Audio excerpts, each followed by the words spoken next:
There is a single beat of silence that belongs to the king, and only to the king. It comes at the top of the great staircase in the Hall of Ancestors, at the moment his boot touches the marble and the household turns to face him, and in that beat every guardsman in the room brings his heel down and his hand up in one motion, so that the salute lands like a single struck bell. I had rendered that salute 900 times. I could have rendered it in my sleep, in a fever, in the dark. On the morning everything broke, I did not render it at all. I want you to understand what that means before I tell you why. In the royal house of Harrogate, a guard does not choose when to salute. The salute is not a courtesy he offers. It is a debt he pays on the instant without thought, the way a heart pays its beat. To withhold it from the king in the Hall of Ancestors, before the assembled household, on the morning of the accession remembrance, that is not rudeness. That is the closest thing a man of my station can do to treason without drawing a blade. I knew it as I stood there. I knew exactly what I was spending, and I spent it anyway, because I had seen something across that hall that no salute in the world was worth more than. My name is Halvard Renne. For 11 years I stood the king's posts, and for 11 years I was, by every account entered in the duty book, an unremarkable man, punctual, silent, exact. I was not the tallest of the guard nor the most decorated. I was the one you did not notice, which in our trade is the highest thing a man can be. The eye slides off a good guardsman the way water slides off oiled leather. That was my whole art. And on that morning I threw it away in front of the entire court, and King Alaric of Eldermoor stopped 4 paces from the top of the stair, and the bell of the household did not ring, and every face in the Hall of Ancestors turned from him to me. Let me put you in the hall. The accession remembrance is the gravest morning of the Harrogate year. It is the day the house remembers the death of one king and the rising of the next, the hinge on which a crown turns. On that day the king walks the length of the Hall of Ancestors alone, beneath the painted stairs of every monarch who wore the crown before him, and at the head of the hall he lays a single white flower on the empty plinth that stands for the throne between reigns. It is a solemn thing. It is meant to remind the living king that he, too, is a passage and not a possession, that the crown outlives the head that wears it. I had been posted to that hall since before dawn. There were 6 of us on the floor, spaced along the walls in the old pattern, and above us, in the musicians' gallery that ran the length of the eastern side, stood 2 more, watching the crowd from above as was the custom. The household filled the hall slowly through the gray light of early morning. The Crown Prince Rowan, tall and careful, taking his place at the front. Princess Alara with her 3 children arranged before her, Torin at 11 doing his stiff best to stand like a soldier, Malin at 9 watching everything with those quick dark eyes of hers, little Bram at 6 clutching a corner of his mother's sleeve. Princess Adela, the king's sister, straight-backed and gray-eyed near the plinth. The old queen mother Rosalind in her chair by the eastern wall, a shawl over her knees, her hands folded on the ivory head of her cane. And coming last, in a gown the color of a bruise, Queen Consort Morwenna. I will tell you now plainly, so that you are not misled by the softness of the word consort. I did not trust her. I had not trusted her for 2 years, since the winter the late Queen Isolde's portraits began to come down from the corridors one by one, and no one could say who had ordered it. I had learned to watch Morwenna the way you watch weather over the sea, not because she had struck yet, but because the light around her had a quality that meant a storm was gathering somewhere out past the horizon. On that morning she took her place a little apart from the king's line, near the base of the great staircase, close to the plinth, and she folded her hands, and she smiled her still small smile at nothing, and I felt the old prickle at the back of my neck that 11 years of standing posts had taught me not to ignore. But she was not what stopped me. I want to be exact about this, because in the days that followed a great many people told the story wrong, and I would rather you have it right from the man who was there. Morwenna was not what I saw across the hall. Morwenna was where I looked when I understood what I had seen. The trumpet sounded from the far door, the household stilled, and King Alaric came into the Hall of Ancestors. He was 61 that year, and he carried it well. He was not a large man, but he had the trick of seeming so, the straight neck, the deliberate walk, the way his eyes moved slowly over a room and made each person feel briefly seen. He wore the dark mourning blue of the remembrance with the single silver cord of the house across it, and no crown, for on that one morning the king goes bareheaded to remind himself he is mortal. He paused inside the door. He let the household look at him. Then he began the long walk up the center of the hall toward the empty plinth and the staircase behind it, alone, his boots sounding on the marble in the enormous quiet. This was the moment. As the king reached the head of the hall and set his foot upon the first step of the great staircase, as he turned at the top to face the household and receive the salute of his guard before laying the white flower, that was when the bell of the household was meant to ring. 6 hands on the floor and 2 in the gallery, snapping up as one. It is the single most drilled instant in a guardsman's year. Your body does it before your mind arrives. I watched the king climb, 1 step, 2. The white flower was in his left hand, a single pale bloom against the morning blue, 3 steps, 4. He reached the wide landing at the top where the plinth's shadow fell, and he began to turn to face us, and my hand began its rise, the old debt paying itself out of my body without my leave. And across the hall, in the musicians' gallery on the eastern side, above the head of the old Queen Mother in her chair, I saw the thing that stopped my hand in the air. I need to slow down here, because everything that mattered happened in less than the space of a breath, and if I tell it fast, you will not believe a man could see so much so quickly. But that is what 11 years on a post does. It teaches your eye to strip a room down to what does not belong. And there was one thing in the Hall of Ancestors that morning that did not belong, and my eye had already found it 3 times without my mind naming it. And now, in the instant my hand rose to salute my king, it named it at last. The eastern gallery ran above the crowd on a row of stone corbels, fronted by a carved rail. Along it, at intervals, hung the old ceremonial banners of the house, long vertical drops of heavy embroidered cloth, each the height of 2 men, that fell from the gallery rail nearly to the floor of the hall below. They had hung there for 100 years. They were part of the furniture of the room. The eye slid off them exactly as it slid off a good guardsman. And it was behind one of those banners, the third from the plinth, the one that hung directly above and slightly behind the chair of the Queen Mother Rosalind, that I had 3 times seen a shape that a banner does not make. A banner hangs plumb. It hangs from its own dead weight, straight down, and it moves only in a draft, and then it moves all of a piece, a slow, lazy sway of the whole cloth. It does not bell outward at knee height. It does not, twice in 10 minutes, push forward at one edge as though something behind it had shifted its weight from foot to foot. It does not, in the stillest hall in the kingdom, on the one morning the great doors are sealed against drafts, breathe. That banner breathed, there was a man behind it. And he was not one of ours. I knew the gallery watch. I had posted them myself an hour before dawn. There were 2 men in that gallery and both were at the northern end, at their marks, in my sightline, immaculate. The banner that breathed was at the southern end, 40 feet from either of them, in the one blind angle of the gallery that the watch could not see because the corbels themselves cut off the view. A fact I knew because I had walked that gallery 100 times and cursed that blind angle 100 times and never, until that morning, had a reason to fear it.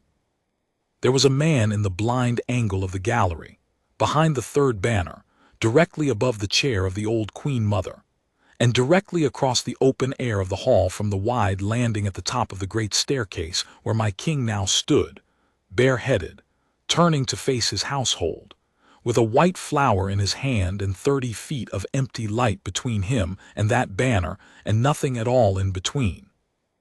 That is what I saw in the instant my hand began to rise, and my hand stopped.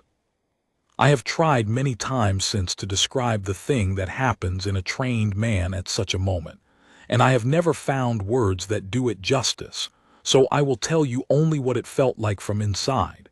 It did not feel like a decision. There was no ledger in my head weighing the salute against the shape behind the banner.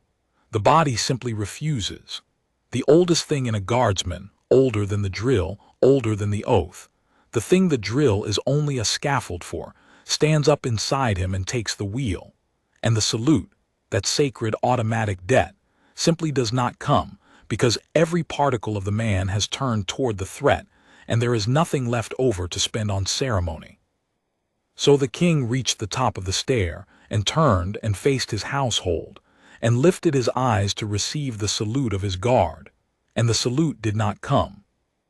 Down the eastern wall, 5 hands rose. Up in the gallery, 2 hands rose. 7 of the 8 snapped up as one, the bell of the household ringing 7/8 true. And I 6th on the floor, nearest the plinth, nearest the stair, the guardsman standing at the very foot of the great staircase not 10 feet from the king's own boots. I did not move my hand at all. I stood with my arm at my side and my eyes fixed not on my king but past him and above him, on a hanging banner in the southern gallery, and I did not salute. The king saw it at once. Of course he saw it. He had spent 40 years being saluted. He could have told you with his eyes shut whether the bell rang whole or cracked, and this bell was cracked. There was a hole in it, a single silent place along the eastern wall where a hand should have risen and had not, and the king's slow, careful eyes came down the line of raised hands and found the one that was not raised, and found me and stopped. I felt his gaze land on me the way you feel the sun come out from behind cloud.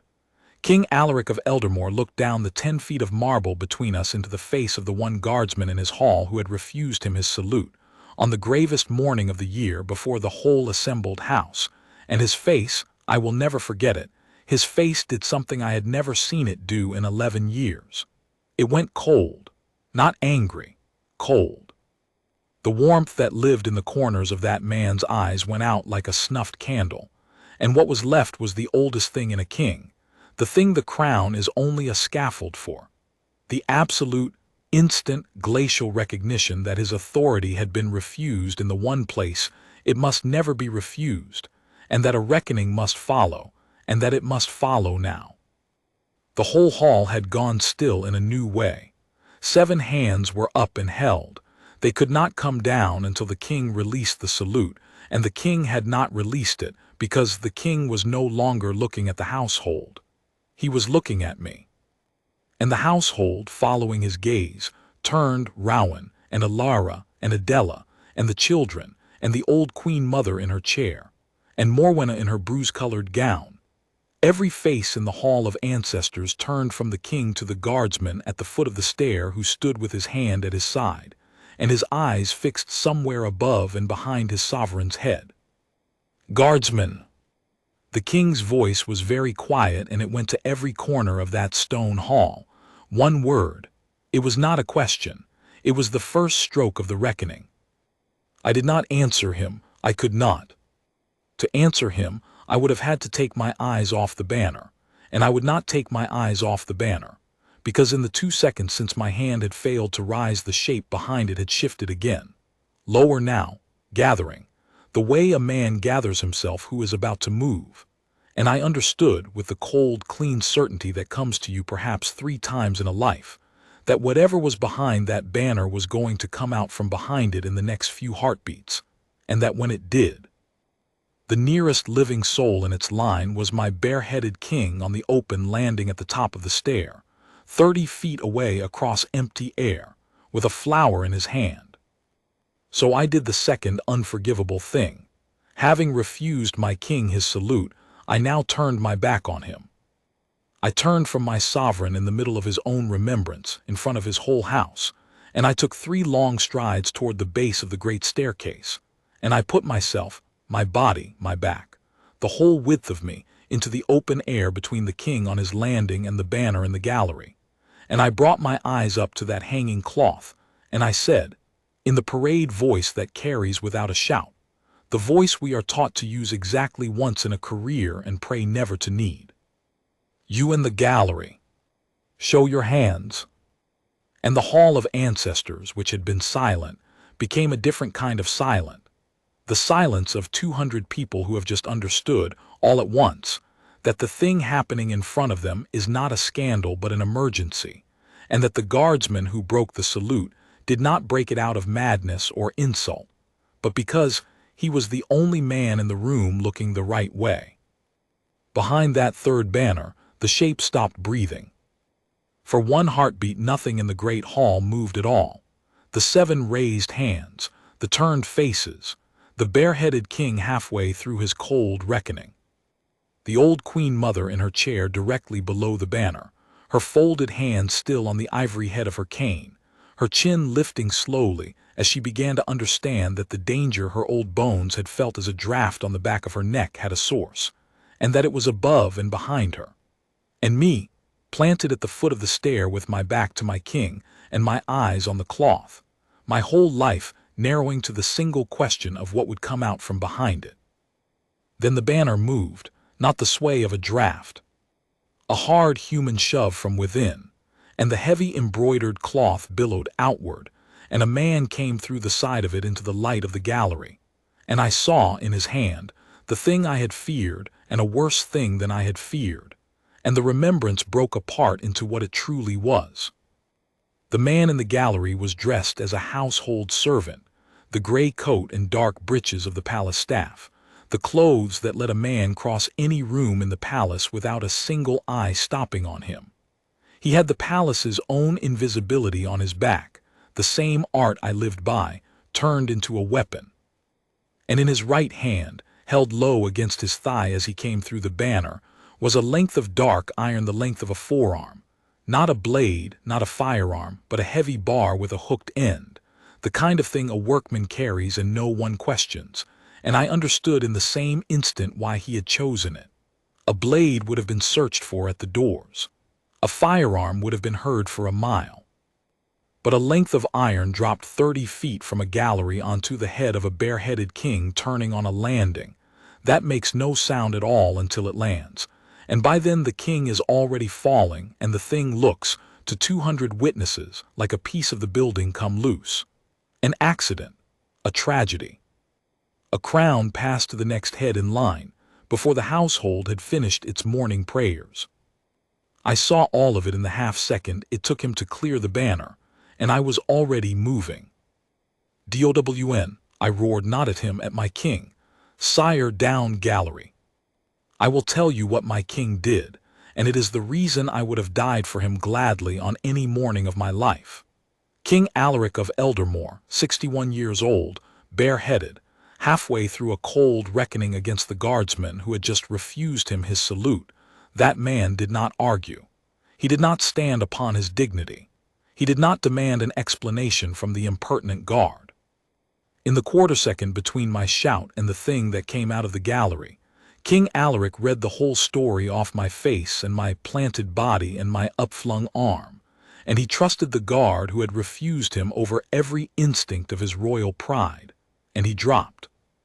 He dropped like a soldier, flat and fast onto the marble of the landing, the white flower spinning from his hand, and the length of iron that the assassin flung down from the gallery in the same instant passed through the exact space where the crown of my king's bare head had been and struck the marble of the landing where he had stood and rang against the stone like a cracked bell and skidded to the wall.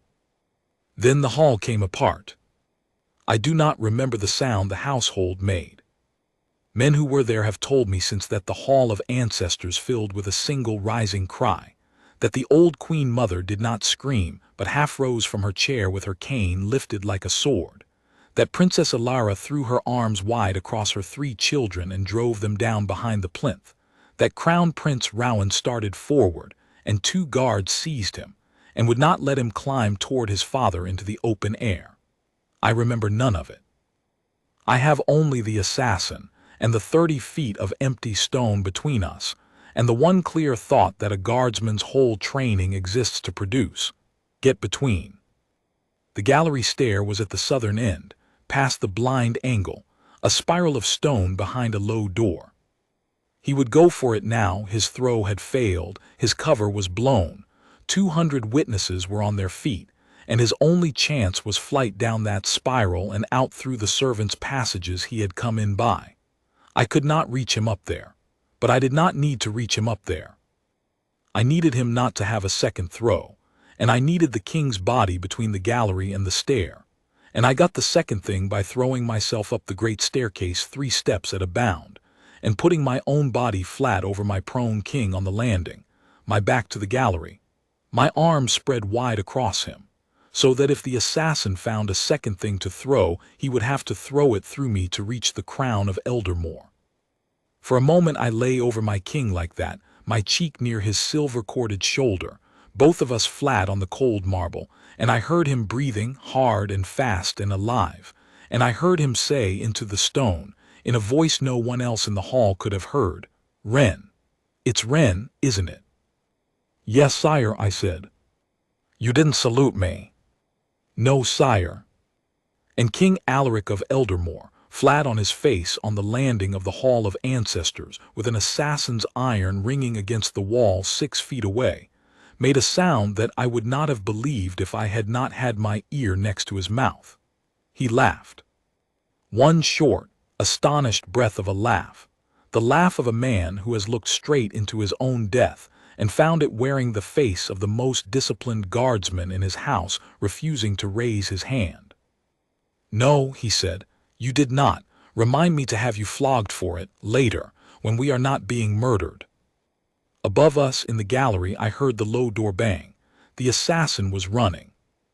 The rest of that morning is a thing of fragments, and I will give it to you in fragments, because that is how it lives in me. The southern gallery stare, and my 2 watchmen finally understanding, too late, that the threat had been at their backs the whole time, and pounding down the spiral after a man who had a 40-foot start. The great doors flung open at last and the corridor guard flooding in. The old drill for a threat inside the walls, iron ring, we called it, the ceiling of the palace, gate by gate and door by door, going up through the whole household like a fever, so that within 4 minutes not a mouse could have left the Harrogate walls without a guardsman's hand on its collar. And through all of it, the king, on his feet again now, refusing to be hurried out to safety, standing at the top of his great staircase with the fallen white flower crushed under someone's boot, and the length of iron on the floor by the wall, and looking down the hall at his terrified household with an expression I could not read. The assassin did not clear the walls. I want to give you that now, plainly, so that the fear does not sit in you through the whole telling. The man who came through the banner was taken 40 minutes later in the coal cellars under the eastern wing, cornered against a bricked-up door by 3 guardsmen and a furious understeward with a lantern, and he surrendered without a fight because there was nowhere left in the sealed palace to run. He was alive. He could be questioned.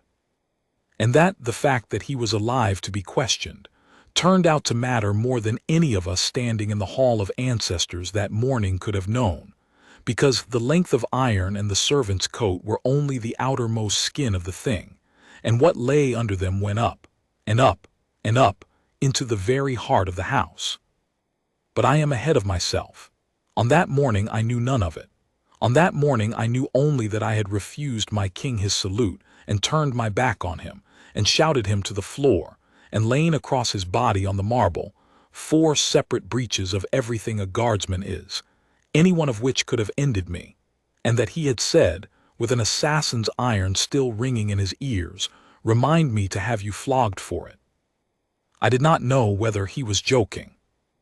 I found out 3 hours later in the king's private study, and it did not go the way I expected, and it did not go the way you are expecting either. They took me from the Hall of Ancestors under a kind of guard that was not quite an arrest and not quite an escort.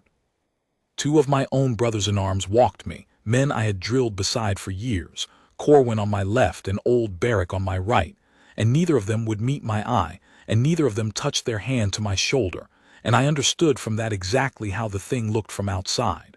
From outside the story was very simple and very ugly. A guardsman had broken the salute to the king. In the confusion, an attack had occurred. The guardsman had then laid hands on the sovereign's person. Whether the guardsman had saved the king or was somehow tangled in the plot against him was, at that hour, an open question in every mind in the palace. And there is no more dangerous place for an innocent man to stand than at the center of an open question when a king has nearly been killed. I was put in a small stone room off the guardroom, a room with one high window and a bench and a door that locked from the outside, and I sat on the bench and I waited, and I did the one thing a guardsman is trained above all else to do. I stayed still. I will tell you what I thought about in that room because it is the truest part of this story and the part no one ever asks about. I did not think about the flogging or the disgrace or whether I would ever stand a post again. I thought about the banner. I turned it over and over. I asked myself the question that any honest man asks himself after he has staked everything on a thing his eye told him in half a second. Was I sure?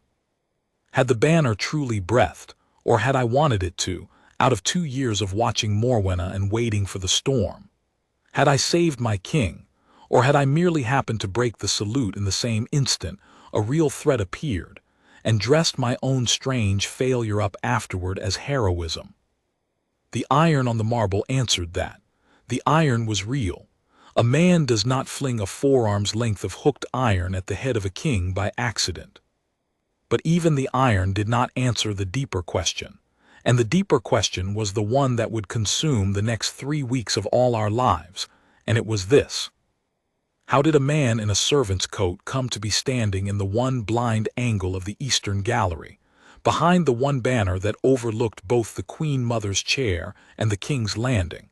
On the one morning of the year the king walks bareheaded and alone, unless someone inside the house had told him exactly where to stand, and when, and why.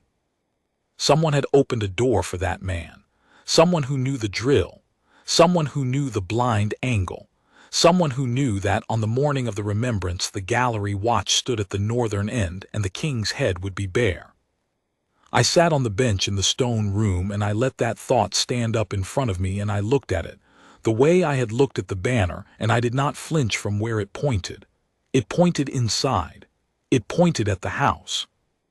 And though I had no name yet, and no proof, and no right to so much as think it aloud, I found that my mind had gone, without my leading it, to a woman in a gown the color of a bruise, standing near the base of the staircase, smiling her still small smile at nothing, in the one spot in the whole hall from which a person could have watched both the king and the gallery at once, and from which a person could have given, with the smallest lift of a hand or turn of a head, a signal. The door of the stone room opened. It was not a guard. It was the king's own private secretary, a spare gray man named Lord Farrant, whom I had seen 1,000 times and spoken to perhaps twice, and he looked at me for a long moment with an expression I could not read, and then he said, "His Majesty will see you. Now. Alone." I stood. I straightened the tunic I had lain on the marble in. And I went to find out whether my king meant to honor me or to break me, not yet knowing that the answer to that question was going to depend not on what happened in his study in the next hour, but on what I would do in the 3 weeks after it, when the house came apart along the exact fault line my eye had found behind the banner, and the man who had refused the salute became the only man in the palace whom the king could still, entirely, trust. The king's private study was a small room for a king. It had one great window looking down over the north garden, a fire kept low even in summer because the king's hands grew cold, a desk of black oak worn pale at the edges by 4 reins of royal elbows, and on the wall above the fire, a portrait of the late Queen Isolde, one of the very few that had survived the quiet disappearance of her likeness from the corridors. She had a grave, kind face, the late Queen. I had never met her. She died before my time. But I had heard from the older guardsmen that she had known every one of them by name, and had once stood a full hour in the rain at the deathbed vigil of an old sergeant of the guard, because she said a man who had given the house 40 years should not die with only strangers in the room. I looked at her portrait in the king's study before I looked at the king. I do not know why. Perhaps because I sensed already that she was somehow at the center of the thing, though she was 2 years dead. King Alaric stood at the window with his back to me. He had changed out of the morning blue into a plain, dark coat, and he had regained the crown he had gone without in the hall, not the great crown of state, but the small worked band he wore in private, a thin line of gold in his gray hair. He did not turn when Lord Farrant showed me in and withdrew and closed the door. For a long moment we stood in the small, warm room, the king at his window and the guardsman at the door, and neither of us spoke. "Do you know," the king said at last, still facing the garden, "that in the 40 years I have worn this crown, no man has refused me a salute, not one. Foreign kings have refused me courtesies. A cardinal once kept me waiting an hour to remind me of the reach of heaven. My own father, when I was a boy and he was dying, refused to see me for 3 days out of some grievance I never learned. But no guardsman in 40 years has ever, in the discharge of his post, declined to raise his hand to me." He turned then. His face was tired, and the coldness I had seen in the hall was gone from it, but something else had taken its place that I found harder to stand under, a kind of searching, patient wait. "You are the first, Renne, and I find I do not know whether I am looking at the worst guardsman who ever stood my posts, or the best. So I am going to ask you to tell me, in your own words, exactly what you saw, and I am going to warn you that I will know if you dress it up." So I told him. I did not dress it up. I told him about the banner that breathed, the 3 times my eye had caught it before my mind named it, the way a hung banner sways all of a piece and does not bell at knee-height, the blind angle of the southern gallery that the watch could not see, the shape gathering itself behind the cloth in the instant my hand rose to salute. I told him that it had not felt like a decision. I told him the oldest thing in me had taken the wheel, and there had been nothing left over to spend on ceremony. And I told him the thing I had not told anyone yet, the thing I had turned over on the bench in the stone room, that a man does not simply wander into the one blind angle, overlooking both the king's landing and the queen mother's chair on the one morning of the year. The king goes bareheaded. That someone who knew the drill had put him there. The king listened without moving. When I finished, he was quiet for a while, and then he said, "You believe there is a hand inside my house?" "I believe a door was opened for that man, sire. I do not know by whom." "But you have a thought." I hesitated. And the king saw the hesitation and his eyes sharpened, and he crossed the room to stand close in front of me, close enough that I could see the small scar at his temple, and the gray stubble he had not had time to shave, and the deep tiredness under his eyes that no crown can hide, and he said, very quietly, "Renne, 3 hours ago you refused me my salute and turned your back on me and threw your body over mine on the stones of the Hall of Ancestors, and you were right to do every one of those things, and I would be dead if you had not. You have already spent everything a guardsman has to spend. Do not now, at the end of it, hoard your last honest thought out of fear of how it will sound. Who do you think opened the door?" And so I said it. I said the thing I had no proof of and no right to say, and could not unsay once it was said. "The queen consort stood at the base of the staircase, sire, apart from your line, in the one place in the hall from which a person could see both your landing and the southern gallery at the same time. She was smiling. And 2 years ago the portraits of the late queen began to come down from the corridors, and no one could ever say who ordered it, and I have watched Queen Morwenna since that winter the way a man watches weather over the sea. I have no proof. I have a place she stood and a thing I have felt. You ask me for my honest thought, and that is my honest thought, and I will stand whatever punishment saying it earns me." The king's face did not change. That was the thing that frightened me most, that it did not change at all. He looked at me for a long, long moment, and then he turned away and walked back to the window and stood looking down at the north garden, and when he spoke again, his voice had gone somewhere very far away. "My first wife," he said, "the Queen Isolde, whose face is on that wall, told me a thing 3 days before she died. She was not herself by then, the fever had her. The physicians said she wandered. But there is a kind of wandering that is truer than any sober speech, and I have never been able to decide which kind hers was.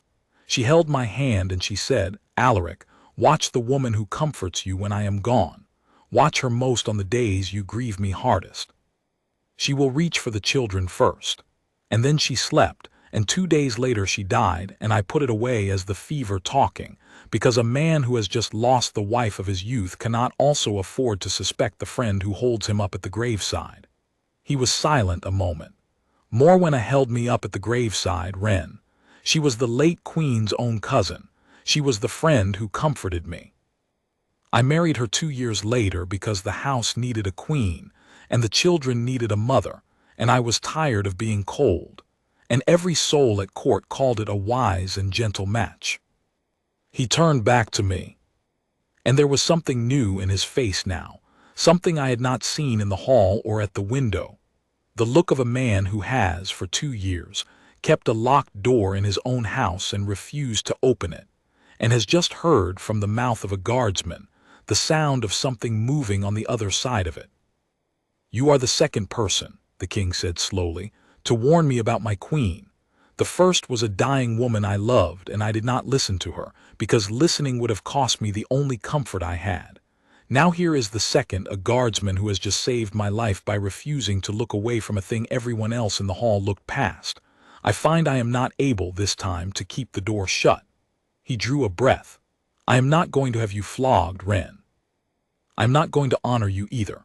Not yet, not publicly, because if there is a hand inside my house, then the worst thing I could do is stand you up in front of the court and tell the whole world that the guard who refused the salute is now the king's favorite, and thereby tell the hand exactly which eyes it must blind next. No.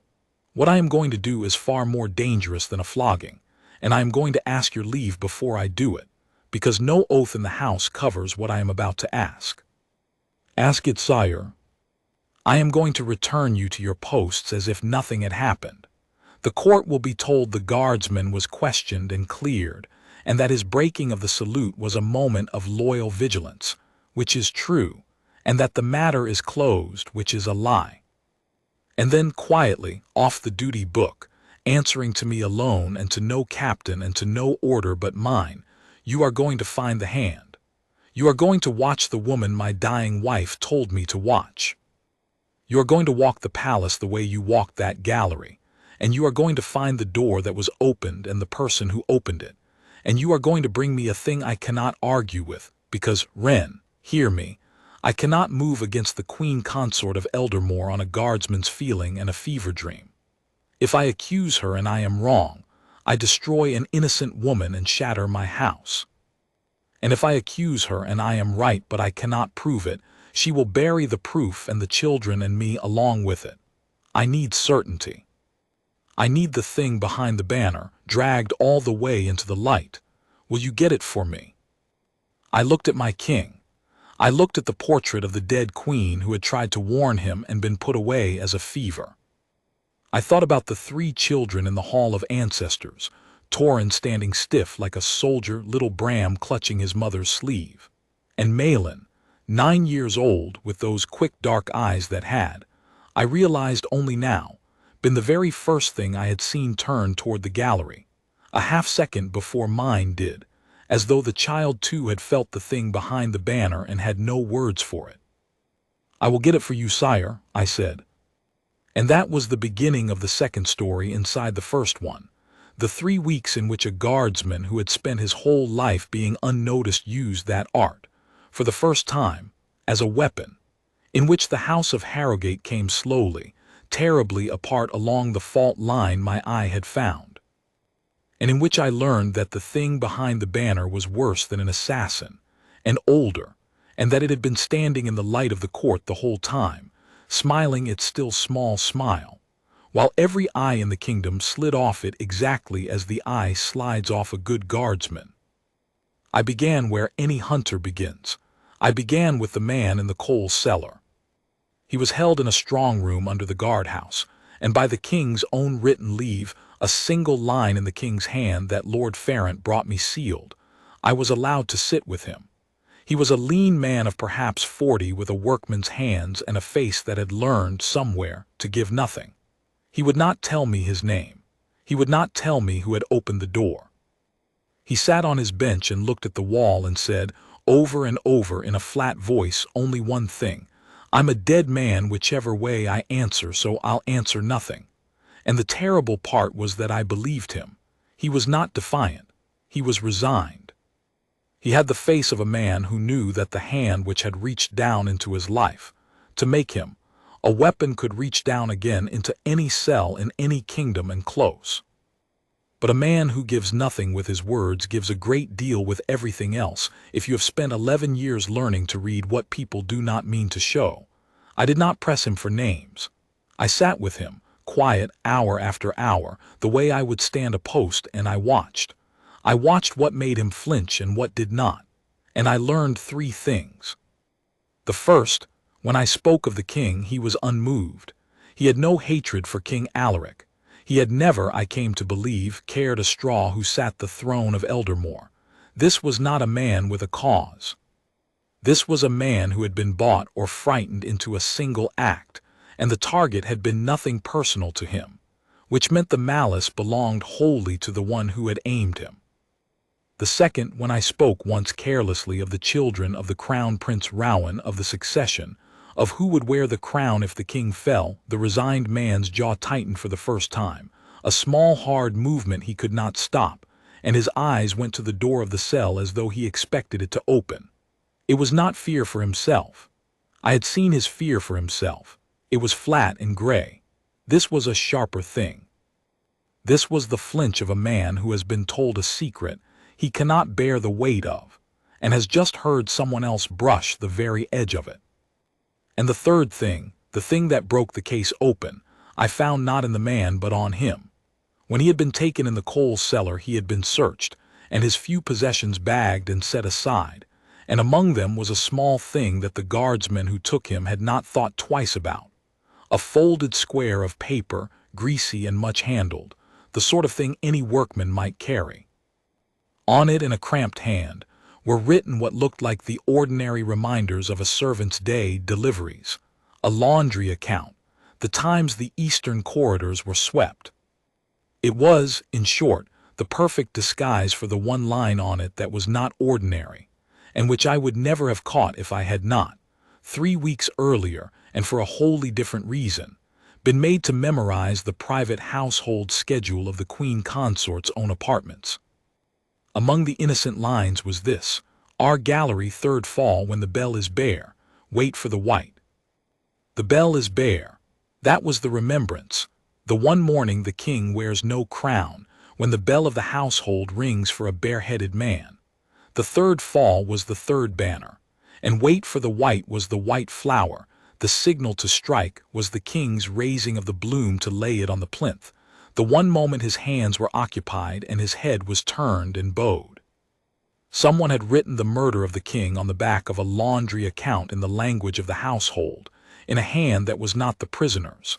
I compared it later to the tally he made of his meals, and the 2 hands were nothing alike, and that someone knew the drill, the bell, the fall, and the white, with the intimacy of a person who lived inside the very rhythm of the king's own days. I brought the paper to the king that night, and he read the one line 4 times, and then he set it down on the black oak desk very carefully, as a man sets down something he is afraid he will crush in his hand, and he said, "This is not proof of who. It is proof of what? It tells me my house holds a murderer. It does not yet give me her name." But he was wrong to be so cautious, and I told him so respectfully, because there was a second thing on the paper that he had not been trained to see, and I had. The cramped hand that had written the killing line had crossed its 7s with a small low bar, an old scholar's habit, a mannerism, the kind of thing a person does without knowing they do it, all their life, in every 7 they ever write. And I had seen that low-barred 7 before. I had seen it many times on the little cards that came down to the guardhouse from the Queen Consort's apartments with the week's household orders, not in Morwenna's own round hand, but in the cramped, precise, scholar's hand of the one person in the palace who wrote all of Morwenna's private correspondence, and kept all of Morwenna's private accounts, and knew every rhythm of Morwenna's days because he ordered them. Her steward and man of business, a soft-voiced, stoop-shouldered man named Master Ovid Vane. I did not say the name to the king that night. I had learned my lesson about names spoken too soon. I said only, "Give me a week, sire, and I will bring you the hand that wrote it, and then you will have your who." And the king looked at me for a long moment, and I think he already knew, or half knew, and I think he was grateful I had spared him the saying of it, because Master Vane was Morwenna's man, and Morwenna's man did nothing that Morwenna did not order, and to name the steward was to name the queen, and neither of us was ready yet to hold that in the open air of the study, with the dead queen's portrait watching from the wall. I want to tell you now about the children, because they are the true heart of this, and because it was a child who gave me the second thread when I had almost lost the first. In the days after the remembrance, the palace held its breath. To the court the matter was closed. An intruder had somehow reached the gallery, had been taken, and would be dealt with. The king was unharmed. The guardsman who broke the salute had been cleared. Life went on with a brittle brightness, everyone a little too cheerful, everyone avoiding the eastern gallery. And Queen Morwenna in the days after the near murder of her husband was a portrait of tender concern. She never left the king's side. She saw to his meals herself. She sat with him in the evenings and held his cold hands and told the court, with her still small smile, that she thanked God every hour for his deliverance. I watched her do it. I watched her be perfect. And I understood, watching her, why the king had not listened to his dying wife, and would not have listened to me either if the iron had not rung on the marble, because there is no defense a good and grieving man can raise against comfort, and Morwenna's whole art, like mine, was to be the thing the eye slides off. She was invisible in plain sight. She was a good guardsman of the poisoned kind. But she made one mistake, and the mistake was the children. Isolde had said it, she will reach for the children first, and she had. Not with cruelty you could point to. Morwenna was far too clever for a bruise or a raised voice that a servant might report. Her reaching was colder and more patient than that. In the 2 years of her marriage she had, thread by thread, worked to loosen the 3 children of Princess Alara, the king's grandchildren, Rowan's own niece and nephews, the second and third and fourth in the line after Rowan himself, from the warmth of the house, and to gather them quietly under her own hand. A word here that their mother was overwrought and could not be relied on. A new tutor there, her own man, to teach them their place. A rule that the children should take their evening hour not with their grandfather the king, as they always had, but in the queen consort's apartments, where she could, she said, give them the steadiness their poor mother could not. It was all done in the name of care. It was all, on its face, kindness. And it was, I came to understand, the slow closing of a hand around the succession itself, because a queen consort who controlled the children who stood near the throne was a queen who, if the king should fall and the crown prince should somehow follow, would find herself the natural regent of a child king, with the whole realm in her still small hands. Rowan stood in the way of that. Rowan was grown and strong and beloved and first in line. But the iron in the gallery had been aimed at the king, and I had begun to wonder in the cold reaches of those nights whether the king had been only the first fall, whether behind Morwenna's patient reaching for the children lay a longer arithmetic that ran through the king, and through the crown prince, all the way down to a small crowned head in the queen consort's own keeping. I did not know, but I had learned to trust the prickle at the back of my neck, and it had not stopped since the Hall of Ancestors. It was Malin who gave me the second thread. Malin, 9 years old, with the quick dark eyes that had turned toward the gallery a half-second before mine. She found me.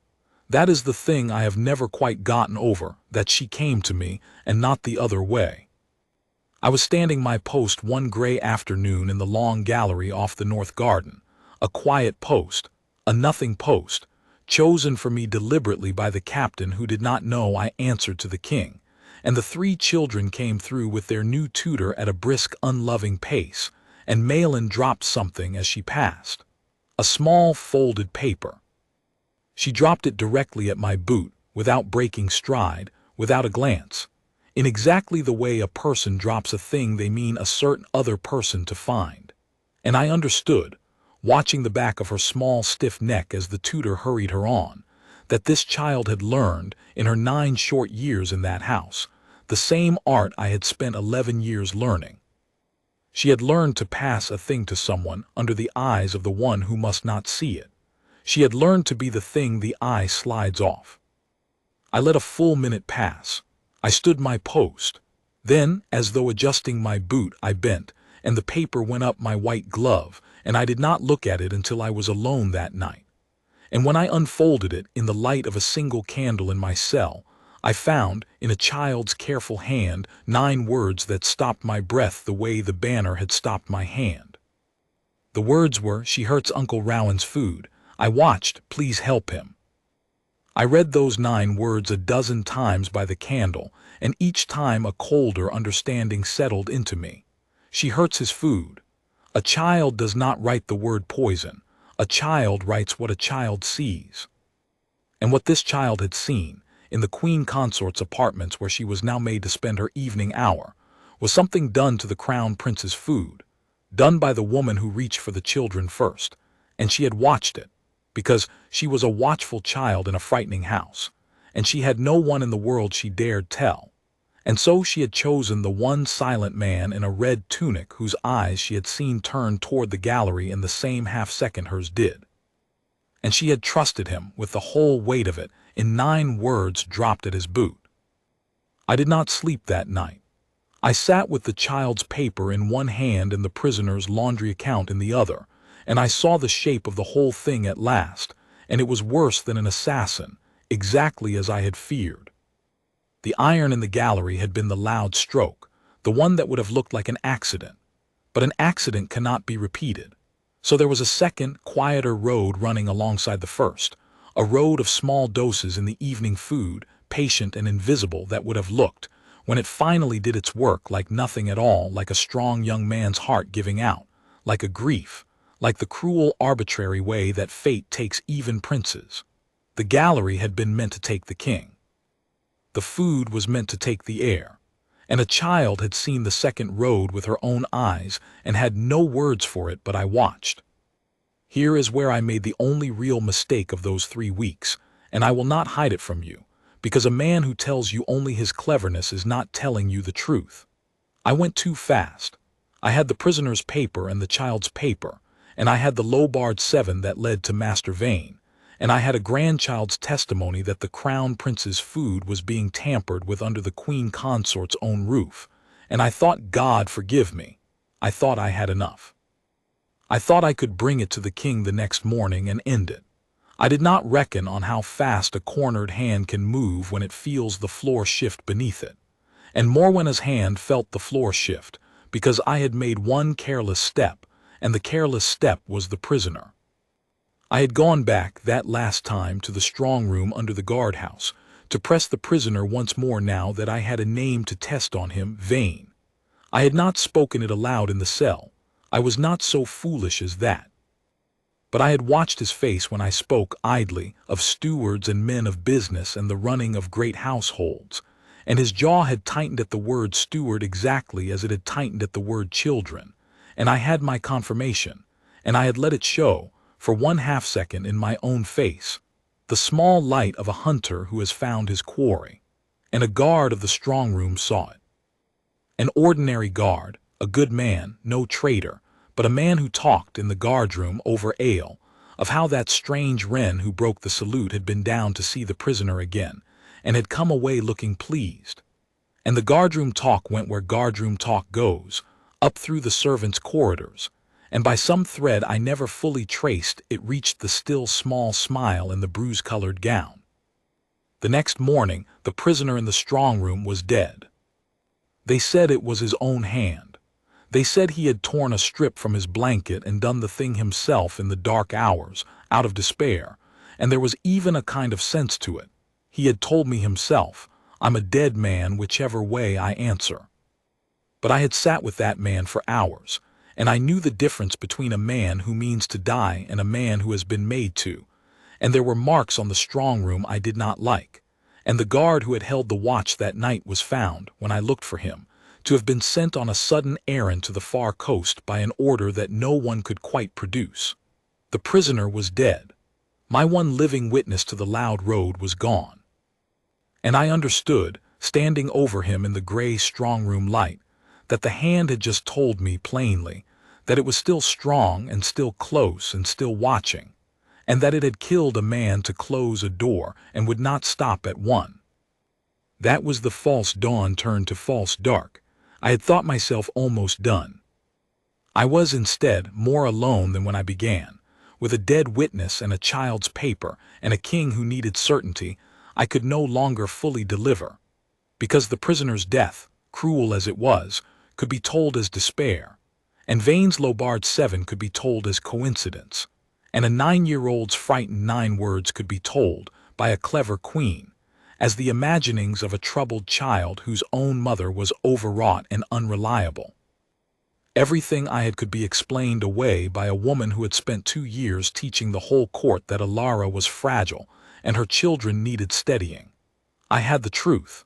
I did not have the thing the king could not argue with, and now the hand knew I was hunting it, and the next door it closed might be a 9-year-old's. That thought that the child who had trusted me was now in danger because of my one careless half-second of pride was the coldest of my life, and it is the reason I did the thing I did next, which broke as many rules as the salute had broken, and which I have never once regretted. I went to the king, and I did not ask for a week, and I did not promise proof. I told him the truth entire, that his grandchildren were taking their evening food under the hand that had tried to kill him, that the crown prince's food had, on a child's own witness, been tampered with, that my one witness was dead and my proof was thin and my quarry now knew my face, and that whatever else we did, tonight, before another sundown, the 3 children must be taken out of the queen consort's apartments, and the crown prince must not touch a plate that had passed through her household. I cannot yet give you the certainty you need to move against her openly, sire, I said, but I can no longer stand at my post and let the children eat. Punish me for it after if you must. Take them out tonight. And King Alaric, who had refused for 2 years to open the locked door in his house, who had needed an assassin's iron ringing on marble to make him listen the first time. King Alaric looked at me, and looked at the portrait of his dead first wife who had told him she will reach for the children first, and he did not hesitate at all. No, he said, we will not merely take them out. If we take them out, she will know we know, and she will scatter, and she will bury it all, and she will wait, and in a year or 5 years she will try again from a quarter we cannot see. She has taught this court for 2 years that my daughter-in-law is fragile and my grandchildren need steadying. Very well. I am going to give her one more evening to believe she is winning. And then I am going to do a thing I have not done in the 2 years since I married her. I am going to sit at her table in her apartments at the children's evening hour, as a doting grandfather come to share the meal she has so kindly taken upon herself. And you, Wren, are going to stand my post. And between us tonight, we are going to force the hand into the light with the whole house watching, so that when it closes, there will be no explaining it away. I did not like it. I said so. It put the king back into the one place I had spent 3 weeks trying to draw him out of, near the poisoned road, near the still small smile at her table, eating her food. But he stopped me with a lifted hand, and there was something in his face I had not seen since the Hall of Ancestors. Not the coldness of the refused salute, and not the searching weight of the study, but the oldest thing of all in a king, the thing the crown is only a scaffold for, the will to stand himself in the front rank of the danger to his own house, and not send another man to die in his place. You put your body over mine on the marble, Wren, he said. You spent everything a guardsman has for me and for children who are not even your own blood. Do you imagine I will do less for them than you did? No, tonight I set the table, you watch the door. And we will see whether the woman my Isolde warned me of can keep her still small smile when the king she thinks she is poisoning asks her, in front of her own steward and my grandchildren and my sister and the whole listening house, to taste his cup first. So it was said. And I will tell you now what happened at that table, on the last evening, when the king of Eldermoor sat down to eat with the woman who wanted him dead, and a guardsman who had refused a salute stood the most important post of his life at the door. Because the thing that broke the case open at last was not the prisoner's paper, nor the child's 9 words, nor even the low-barred 7, but a single moment at that table when the queen consort of Eldermoor, cornered and smiling, made the one move a poisoner must never make, and every eye in the room, at last, refused to slide off her. The queen consort's apartments were warm and gold-lit, and the evening table was laid as it was laid every night for the children. But that night was not like every night, because the king had come. He arrived unannounced, a doting grandfather with gray eyes and a soft voice, and he told Morwenna he had been too much apart from the little one since the fright in the hall, and that he wished, this once, to take the evening meal with them at her table under her kind care. And I saw the still small smile falter for a quarter of a second, the first true crack I had seen in it in 3 weeks, before it came back, smoother than ever. She had not planned for the king at the table. But she was too clever to refuse him, and so she smiled and made a place, and Master Ovid Vane, soft-voiced and stoop-shouldered, drew back the king's chair with his own hands, and I took my post at the door of the room with 2 other guardsmen who did not know what I knew, and the trap I did not fully trust closed gently around all of us. Princess Alara was there, sent for, and Princess Adela, the king's gray-eyed sister, who had been quietly told enough by the king to know that this was no ordinary supper and had come to lend the weight of her presence, and the 3 children, Torin and Malin and little Bram, seated together, and Malin's quick dark eyes finding mine across the room for one instant and then, wisely, sliding away. The food was brought. And the king, easy and warm, talked of small things, and let the meal begin and waited. It was the cup that did it. It is nearly always, I have since learned, the cup, because a dish is shared and cut and served from a common plate, and hard to single, but a cup is a private thing, poured for one, and a poisoner who has learned to be invisible learns above all to control the cup. Master Vane poured for the king himself, as a steward does for a royal guest from a fine decanter, into the king's own cup, and I watched Vane's soft hands, and I watched the low-barred 7 of a man's whole habit in the careful, practiced way.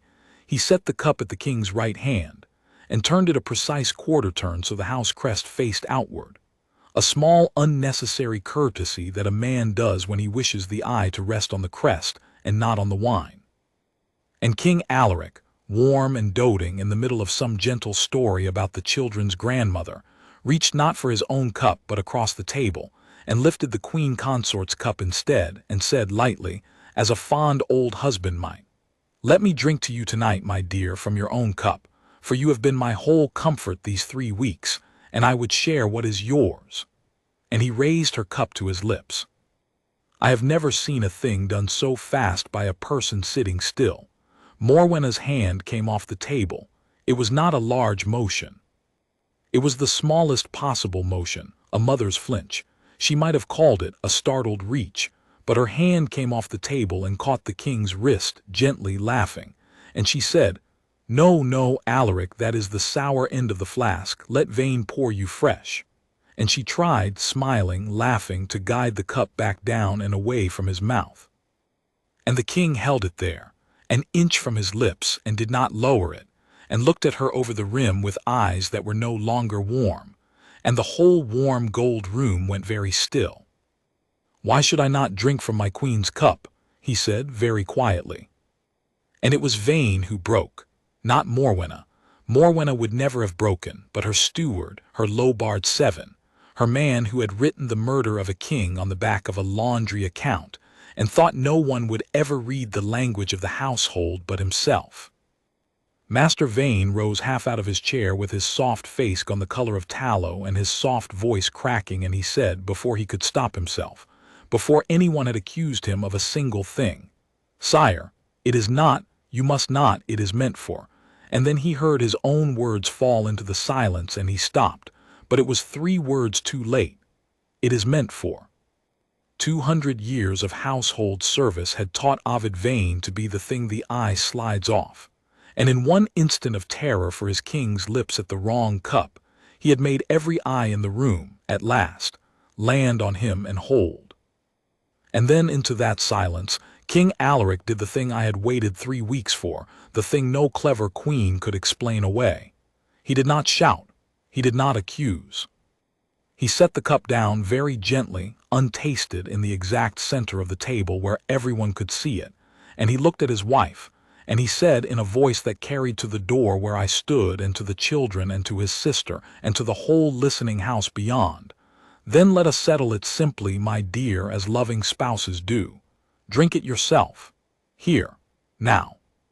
In front of the children you have taken such care to steady, and my sister, and my guard. Drink your own cup to the bottom, and I will beg your pardon on my knees before them all for the ugly thought that has just crossed my mind, and we will never speak of it again." The still small smile did not come back that time. I watched the Queen Consort of Eldermoor look at the cup in the center of the table, and I watched her measure, in one long terrible moment, every road out of the room, and find them all closed, because she could not drink it, and everyone now knew she could not drink it, and the not drinking was the confession that no laundry account and no dead prisoner and no frightened child's paper could ever have been made to be. She did not drink. She sat very still, her hand still half lifted from the table, and the whole 2 years of her invisible reaching collapsed in the space of a held breath, and Princess Adela rose slowly to her feet at the far end of the table with her gray eyes hard as flint, and Princess Alara gathered her 3 children back against her, and Master Vane sank into his chair with his face in his soft hands, and the king said, without raising his voice at all, "Renne." And this time, when my king spoke my name, I answered. This time the oldest thing in me and the drill and the oath all pulled the same way, and my hand came up, and I gave King Alaric of Eldermoor the salute I had refused him 3 weeks before, whole and true and ringing, and then I crossed the warm gold room, and I took the steward Ovid Vane by the arm, and it was over. I will not draw out the fall. The cup was tested, and it was as we knew. Vane, once he understood that the queen would let him hang alone rather than share his ruin, that her care, in the end, reached only as far as herself, told everything. The laundry account he had written in the language of the household, the man in the servant's coat frightened into the gallery with a threat against his own kin, the strong room and the sudden errand to the far coast, the small doses in the evening food, the long patient arithmetic that ran through the king and the heir, and down to a small crowned head the queen consort meant to hold in her own hand as regent of the realm. It was all as I had seen it behind the banner, and worse in the particulars than I had let myself imagine, and it was told, at last, in words the king could not argue with, because they came from the mouth of the hand itself. Morwenna was not flogged, and not paraded, and not, in the end, put to death. The king would not have the mother of that ruin made a martyr, nor the children's evening hours turned into a horror they would carry all their lives. She was stripped of her title and her place and sent, under guard, to a cold gray house on the far northern moors of the realm, where she lives yet, I am told, alone with a single warder and a locked door and a great deal of time, and where no eye slides off her any longer, because there is no one there to slide. The dead Queen Isolde's portraits came back up in the corridors, all of them, one by one, and the king himself hung the one that goes above the great staircase in the Hall of Ancestors, so that she looks down now on the very landing where he nearly died, watching over her house at last the way she tried to, 2 years too late, from a fever bed. And the children. The children were taken that same night out of the cold apartments and back to the warmth of the house, and the king restored the old rule that had been quietly stolen from them, that the evening hour belongs to their grandfather, at his own table, in his own rooms, where he can see with his own eyes that they are fed and safe and loved. Alara, who had been called fragile and overwrought by a queen who needed her doubted, was believed again and stood tall again, and the whole court that had let its eyes slide off her cruelty for 2 years learned, in a single evening, the price of not looking. Torin at 11 asked, very seriously, to be allowed one day to serve in the guard, and the king told him gravely that the guard would be honored. Little Bram remembers none of it, and God be thanked for that. And Malin. Some weeks after, when the house had begun to breathe again, I was called one last time to the king's private study, and I did not know why, and I confess a part of me still half expected the flogging he had promised me on the marble. But when Lord Ferrant showed me in, the king was not alone. Princess Malin stood beside his chair, 9 years old, her quick dark eyes fixed on me, and on the black oak desk between us lay two things. A small worked medal on a crimson ribbon, the star of the household, the highest honor a guardsman of Harrogate can wear, given perhaps once in a reign, and beside it, a child's folded paper, worn soft, with 9 words in a careful hand. There are 2 people in this room, the king said, who saw the thing behind the banner before anyone else did. One of them was trained for 11 years to see it. The other is 9 years old and had no one in the world to tell but a silent man in a red coat she had never spoken to. I have thought a great deal about which of you saved my house, and I have decided it was both, and that neither of you did it by raising a hand when you were told to, but by refusing to look away from a wrong when every rule and every fear and every clever smile in this palace told you to slide your eyes past it and be still. He rose and he took up the star of the household and he came around the desk, and he did not hand it to me. He pinned it himself with his own hands to the breast of the guardsman who had refused him his salute. "You broke every rule of your service to me, Wren," he said quietly, "and in doing so you kept the only one that was ever underneath them. That is what the salute was always for. I know that now. I did not know it 3 weeks ago, at the top of my own stair, when I looked down and my whole house had turned to stare at the one man in it who was looking the right way. Then he did a thing I will carry to my grave. King Alaric of Eldermoor, before his grandchild and his private secretary and the portrait of his dead first wife, brought his own heel down and raised his own hand and saluted me. For the salute you did not give me, he said, and the far greater one you gave me instead." I could not speak. I am not ashamed to tell you that the disciplined guardsman whose whole art was to be the man the eye slides off stood in that small warm room with a star pinned to his breast, and his king's salute laid upon him, and could not, for a long moment, see the room at all, for the water in his eyes. It was Malin who saved me. She stepped forward, grave as a small queen, and she reached up and took the worn, folded paper off the desk, her 9 words, and she held it out to me, and she said, "You should keep it, so you remember you listened." I have kept it. It is the only thing I own that is worth anything, and it is not a medal.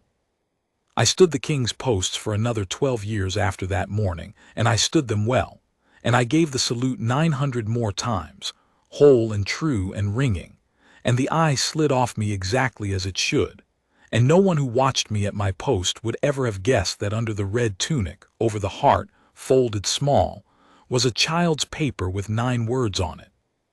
But every year, on the morning of the accession remembrance, when the king climbs the great staircase in the Hall of Ancestors beneath the returned portrait of Queen Isolde and turns at the top to receive the salute of his guard, there is one guardsman at the foot of the stair whose eyes, for 1/2 second before his hand comes up, go first to the 3rd banner in the eastern gallery, the one that hangs above the empty chair where the old Queen Mother used to sit, and check that it is hanging plumb, and still, and dead the way an honest banner should. It always is, but I will always look. Because that is the thing they never taught us in the drill, and the thing the whole of the drill was only ever a scaffold for, and it is the thing a 9-year-old girl and a dying queen and a length of iron on the marble taught me in the space of 3 weeks, that the salute is not the loyalty. The salute is only the sign of it. And there comes, once or twice in a faithful life, A single shocking moment when the two part ways, when to raise your hand would be to betray the very thing the raised hand stands for, and in that moment a man discovers what he truly is. I did not salute my king, and it was the most loyal thing I ever did. He knew it before I did. He stopped cold at the top of his own stair, and he read it off my face, and he trusted the guard who refused him over the whole weight of his own crown. And because he did, he lived, and his house lived, and 3 children ate their supper safe that night at their grandfather's table, and a dead queen's warning was answered at last. That is the whole of it. That is what stopped the king cold at the top of the staircase, and why, when he understood it, he honored the man who did it. Not a salute given, a salute withheld and, underneath it, kept.